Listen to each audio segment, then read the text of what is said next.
championship weekend with lots of college football playoff implications included. And who better to help break it all down than this man right here, Heisman winner, and also our good friend, Tim Tebow. Tim, how you doing today? I'm doing great. Great to see you guys. Absolutely. Good to see you, so man. we're How going you to doing? start by I like talking. the blazer. Oh, thanks, man. You know, hey, it's SEC Nation time. Just had to dress up a little bit for you guys. You know, I'm not in Florida. I'm in Atlanta now. So, hey, figured, you know, there's not as much sun you guys give me such a hard time for. So it is a little cloudy here. So I figured I'd throw on a blazer, you know? Charlie, I must admit, At least you don't have snow like we have in New York. I'm very hurt that the SEC crew, they had me down there last year. I was a box office attraction, and the next thing I know, I don't get no invite this year. I don't even understand it. Nobody invited me there this year, but it's all right. It's okay. Hey, we heard you were too busy. Too many things on your schedule, you know? Or, I mean, Stephen A., come on, your invite probably got lost in the mail. Let's be realistic. I mean, there was a snowstorm, right? So maybe you just didn't make it. We'll think positive here. Let's start with the SEC title game. Now, Tim, your alma mater taking on Stephen A.'s favorite Crimson Tide. And, you know, while, Tim, we usually ask you the questions here, I'm going to start by asking Stephen A. something because, you know, we saw that Florida is coming off a crushing loss against LSU. So, Stephen A., you think Florida's going to keep this one close?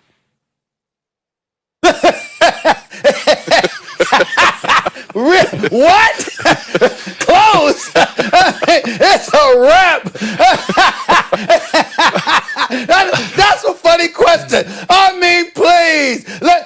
Since y'all haven't heard it from me in a while, Alabama. There's nothing to talk about here. I mean, please. Don't the Florida Gators got 2 losses on their resume this year? Didn't they lose to Texas A&M? Didn't they lose to LSU last week in this quote-unquote thriller?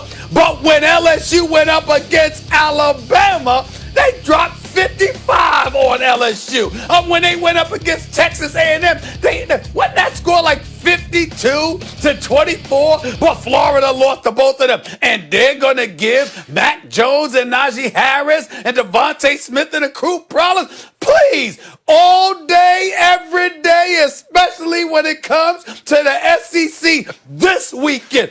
Alabama.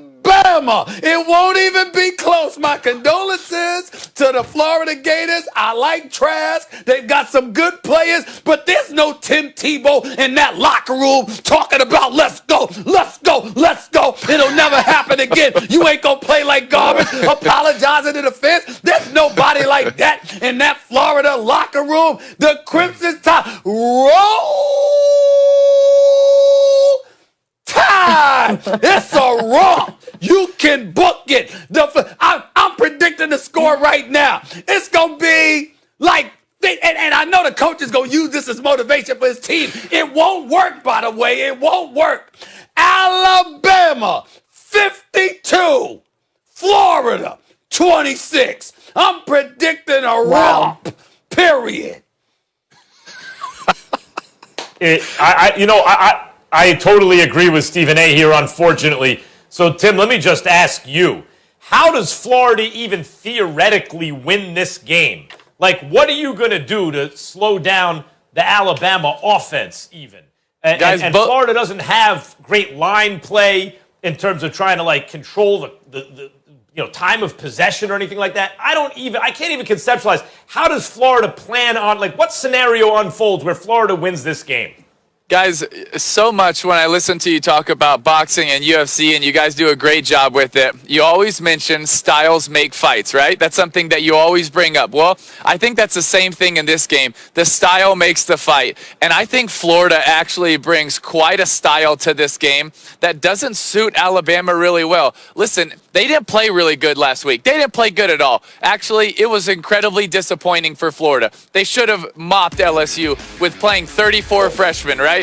But this is a different week. I think the game plan's totally different. And I also want to go back to how Ole Miss played Alabama earlier in the year when Stephen A. was so bold. He said, there's no way that they're going to put up a lot of points. Oh, yeah, they put up 48. There's no chance they're going to do that. Watch how Florida's scheme gives them a chance in this game. Listen, FBI has Florida at 11%.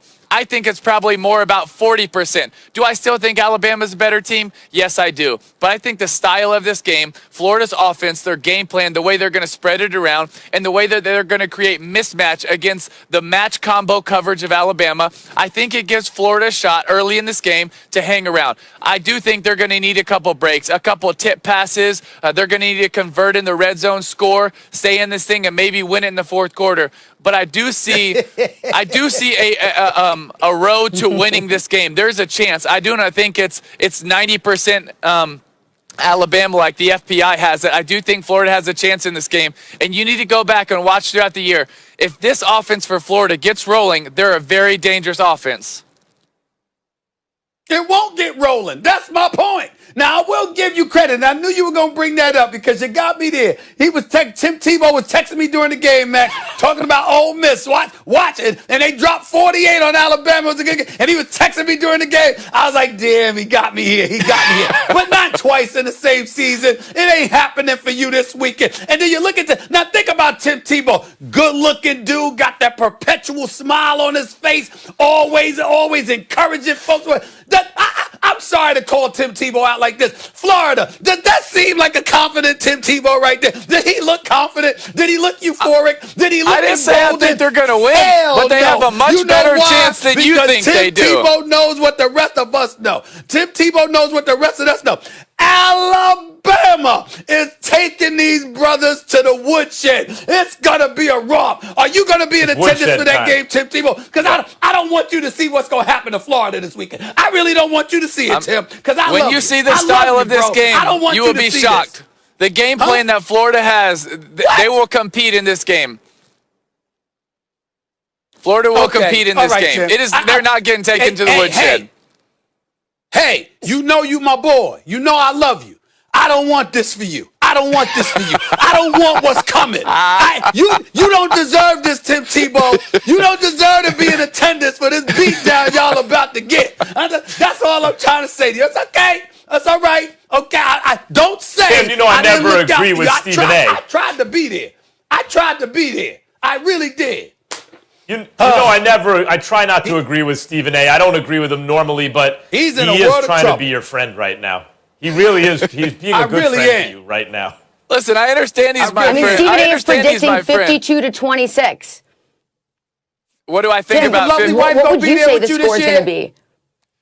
Is the lovely wife going to be there with you this year, Tim? Is she going to be there with you? You're going to need her. You're going to need her. I know I'm going to need I might need the support because I do think it's going to be a close loss.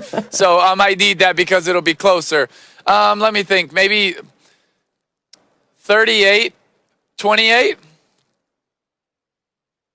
Alabama? All right, not exactly the romp that Stephen A is predicting. We'll see. Florida's going to Max, I want to ask you something. Hold it, Charlie. Florida is going to hold Alabama to 38? Alabama's going to score that 38 points? I think Florida's game plan is going to be able to move the ball, hold the ball, control it. It's the style of the game. It's not necessarily just how many stops. I think, Florida's going to be able to do a few things in this game that Alabama hasn't seen the entire year. Alabama's never seen a Kyle Pitts and the size of Florida. I think Florida's skill matches up with anyone in the country offensively, and I think that's something that that you guys haven't taken into account. Kyle Pitts didn't play last week. He's a difference maker. Watch him the next level. That's why he's going to get drafted in the top 10 picks, is because he is a freak and he is a difference maker. And I think he's going to be a difference maker tomorrow as well. And it'll be interesting. I think they're probably going to match up their top corner and Patrick Surtain one-on-one with him. That gives Florida's other receivers the number 2, number 3, and 4 corners. Gentlemen, I want to talk about the implications that these title games are going to have in the college football playoff. Selection Sunday is this weekend. Max, who do you foresee being in the top 4? I think it's what everyone knows it's going to be. It's the top 4 right now: Alabama, Clemson, Ohio State, Notre Dame. I mean, you need to get. I like Clemson over Notre Dame, and so I don't see anything changing. But Max, I think one of the biggest arguments that that's going to come into play is if the favorites win. If Clemson beats Notre Dame, then the biggest argument is going to be who's going to be at number 4. I think Ohio State bumps to 3, and then it's going to be, does Notre Dame grab 4? Do they stay in the top 4, and do they hold that 4th position? Or does A&M, if they rout Tennessee tomorrow night, does A&M jump them for number 4? And then you look at, well, Notre Dame beat Clemson at home against a backup freshman quarterback, or Clemson beat Florida. Those were the 2 best wins, and I think that would probably be the argument in the case for which one's going to get number 4, which I think it also matters how they look. Does Notre Dame stay and hang with Clemson? Does A&M rout Tennessee? I think all that comes into play. This is easy for me, guys. It's going to be Alabama, Clemson, and Ohio State. Okay, because Clemson is beating Notre Dame. Yes, I'm calling it. The question is it going to be close or is it going to be a romp? With Trevor Lawrence and Clemson highly motivated to avenge the loss that they suffered at the hands of Notre Dame, without Trevor Lawrence in the lineup, how well they perform. If they blow out Notre Dame gets bounced out of the top 4. Texas A&M elevates to number 4. If it's a close, hard-fought contest, because they beat Clemson first go-round, it stays those top 4 teams. It's just that Clemson wins, so they get the higher seed than Notre Dame, and that's it. But it's going to be Alabama, Clemson, Ohio State, and Notre Dame's fate is going to depend on how competitive they are when they play. I totally agree with that, Stephen A. I think it's a really good point. I think it's how it looks in that game is going to really matter in that game. And I think something that a lot of other experts have said is, oh, well, the committee might not want to see A&M get 4 and play number 1. Listen, I don't care what you want to see, all right? This isn't about your favorites of who you want to see. This is about the 4 best teams. So if it is A&M, who cares if it's a rematch against Alabama, right? I hope there's not bias that comes into play of what we want to see. Listen, if what you want to see, then go get tickets to what you want to see and pay for it. Get the 4 best teams. Texas A&M. All right, Tim, we got to let you go here. We got job, but they ain't going to be in. Yeah. I just want to reiterate, Tim, I'm here for you. Tim. My phone will be ready. You text me, bro. I'm a text you words of support and encouragement. You in a world of trouble. Words of support. Well, we'll see. I might be texting you. I'm feeling these texts aren't going to be words of support. All right, Tim, we got to let you go, but we thank you so much. We'll find out whether you're or Stephen A.